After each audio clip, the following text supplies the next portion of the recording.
ሰላም ሰላም እንዴት አላችሁ? እግዚአብሔር ተመሰገነ ይሁን። እስካሁን ባለውበት ፍጹም ደህና ነኝ። እናንተም ሰላም እንድትሆኑ ነው የዘወትር ጸሎት። ያመሰግናለሁ። ዛሬ ቀን 25/05/2018 ዓመተ ምህረት ነው። ብልጽግና ግራ ተጋባ። በቃ እንደውና ከፋኖ ጋር ሲገጥሙ ፋኖ የለም ደምስሰነዋል ይላሉ። ቲፒኤልኤፍ ሲመጣ ደግሞ ፋኖ ራያንና ወልቃይትን አሳልፎ ሰጣለ ደምስሰነዋል እያላችሁ አይደል? ከየት መጥቶ ይግጠም ፋኖ? ኧረ ትንሽ አስቡ በእናታችሁ። ኧረ ነው ወቁ። ኧረ ነው ረቢስ ሆናችሁ ጎበዝ። ኧረ ተው በእናታችሁ ተው። ዘራችሁንም አታሰድቡት። እንደው ይሄ ማለት ስልጣን አጠቃላይ ዶማ ነው እንዴ? የሚያቅሰው የለም ትንሽ እንዴ? ባለፈ እኮ ብርሃኑ ጁላ ይሄ ከርፋፋው ማለት ነው ደበሎው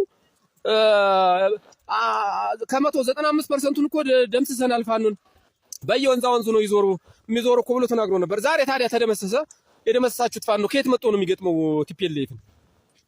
እነ ዶማ በስመ አብ እጅግ በጣም ነውር ነው። ከምር በጣም ነውር ነው። አሁን እናንተ በቃ ኮረምን አላማጣንና ቆቦን ለቀህ የመጣህ ሮጦ ፋኖ ሊዋጋልህ ከቲፒኤልኤፍ ጋር ሂሳብ ሰርቷል።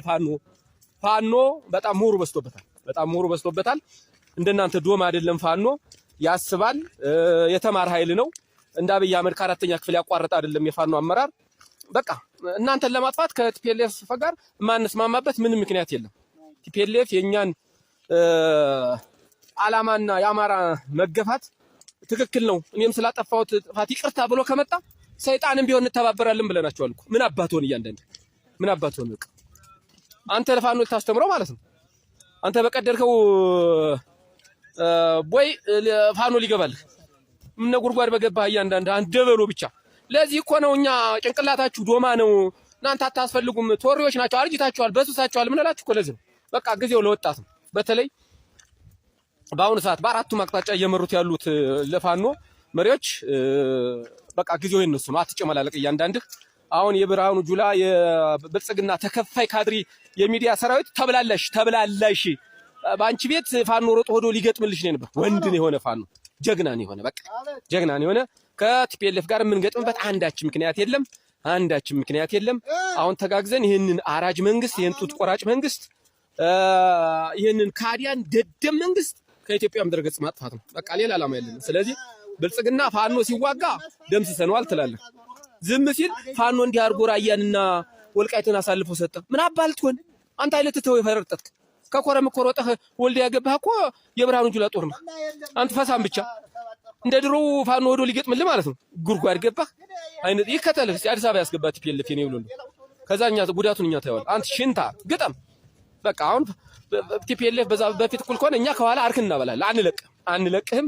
እስኪ አሁን ምድረ ሚኒሻ አጥዋ ለፍ ሚኒሻ ምድረ ካድሬ ሆዲያም የምትሆነው ነው ማለት አታባት ገባ አንቀዘናም ብቻ ትብላላላውን የብልጽግና የሚዲያ ሰራዊት ዋይ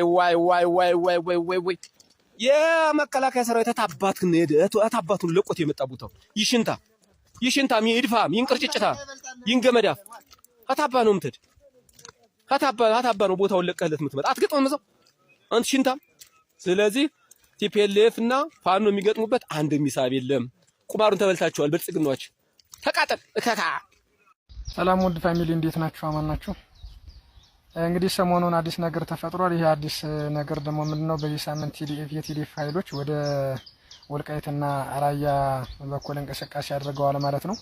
ይህንን ተከትሎ አንዳንድ የብልጽግና ካድሬዎች ወይም ደግሞ የብአዴን ስብስቦች ማለት ነው ዘመነ ካሴ ወልቃይትን ሽጧል ወይ ተፈራርሟል እያሉ በሚዲያዎችና በቲክቶከሮች በጣም እያረገቡት ይገኛሉ።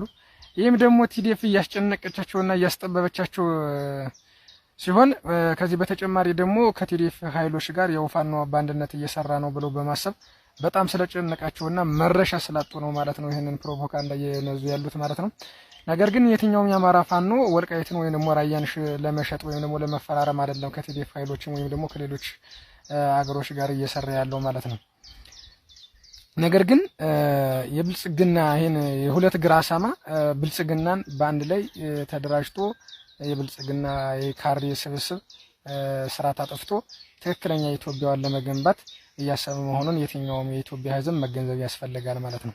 ነገር ግን ራያም ሆነ ወልቃይት በየትኛውም የኢትዮጵያ ሕዝብ እንደ ኢትዮጵያዊነቱ መኖር የሚችልባት እንጂ የትኛውም ኃይል ተፈራርሞ የወልቃይትንም ሆነ የራያን እንትን መሬት የሰጠ የለም ማለት ነው። ከዚህ ጋር በተያያዘ እንግዲህ አሁን በቃ በጣም ፕሮፓጋንዳ እየነዙት ይገኛሉ። ዘመነ ካሴ እንግዲህ የአማራ ሊቀመንበር ሆኖ ቢመረጥም ወይም ደግሞ አማራን አሁን በዚህ ሰዓት ላይ እሱ አስተዳዳሪ ቢሆንም በስሩ ግን በርካታ ኮሚቴዎች አሉ። ለምሳሌ ልበልና ወጣቱ ተስፈኛ አርበኛ ሳሚ ባለድል አለ፣ ሀብቴ ወልድ ያለ፣ እነ ደረጃ አሉ፣ እንዲሁም ደግሞ እነ መሳፍን ተስፉ እንዲሁም ሌሎችም በጣም በርካታ የጎንደር ተወላጆች እንዲሁም ደግሞ የአማራ ኩራቶች በርካታ ተስፈኞች ወይም ደግሞ መሪዎች አሉን ማለት ነው። እነዚህ ሁሉ እንግዲህ ማለት ነው እነዚህ በቃ እንትን ሳይሉ ነው እንደ አርበኛ ዘመነ ካሴ ወልቃይት ለመሸጥ የተፈራረመው። ይህንን ሁሉ ፕሮፓጋንዳ ብትነዳ መቼም አይሳካልህም ማለት ነው። ገና አፈር ድሜ ትበላታለህ ማለት ነው። አሁን እንግዲህ እየመጣችልህ ነው። ትግሬም የታባ ማደርስም የብልጽግና ካርድ እንግዲህ አላማጣ የነበረ አንድ ክፍለ ጦር የፌዴራል ኮማንዶና የመከላከያ ኮማንዶ ማለት ነው አላማጣ ከተማ ላይ የነበረው ገና ቲዲኤፍ ሲንቀሳቀስ ማለት ነው ከአላማጣ ጩቤበር ነው እየፈረጠጠ የገባ ማለት ነው፣ ምንም ሳትተኩስ ማለት ነው። በዛን አጋጣሚዎች ግን አሁን በቃ ብዙ እየለፈለፍ ትገኛለህ። ወጥረህ ከገጠህ መግጠም ነው። ከዛ ውጭ ትቀጠቀጣለህ፣ ገና ትጠፋታለህ አንተ ፈሳም ሌባ።